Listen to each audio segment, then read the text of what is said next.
इस्लाम जे बुनियादी रुकुननि जे अंदरि जेके 5 शयूं आहिनि उन्हनि जे अंदरि हिकिड़ी शइ निमाज़ बि आहे, जंहिंखे अल्लाह तबारक व तआला कलमो पढ़ंदड़ मुसलमाननि जे मथां फ़र्ज़ फरमायो आहे। निमाज़ उहा शइ आहे जेको अल्लाह रब्बुल इज़्ज़त नबी अलैहिस्सलातु वस्सलाम खे मेराज ते घुराए करे तोहफ़े जे सूरत में अता फरमायो।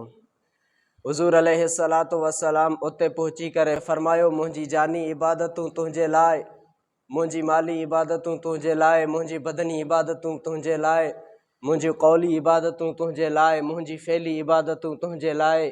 अल्लाह रब्बुल इज़्ज़त फरमायो नबी अलैहिस्सलातु वस्सलाम खे त मुंहिंजी बि तुंहिंजे मथां सलामती हुजे।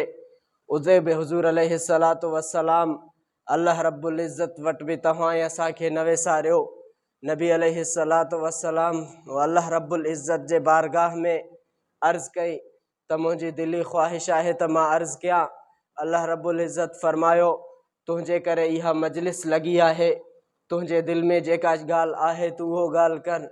नबी अलैहिस्सलातु वस्सलाम फरमायो जेके मां हज़रत अबू बकर सिद्दीक़ रज़ी अल्लाह ताला अन्हु खां वठी करे आख़िरी सहाबी ताईं मां जेके उम्मतूं छॾियूं अथमि, अल्लाह रब्बुल इज़्ज़त वॼण त इहे गुज़ारिश करनि पिया त उन्हनि जे मथां बि सलामती हुजे। अल्लाह रब्बुल इज़्ज़त फरमायो उन्हनि ते बि सलामती हुजे।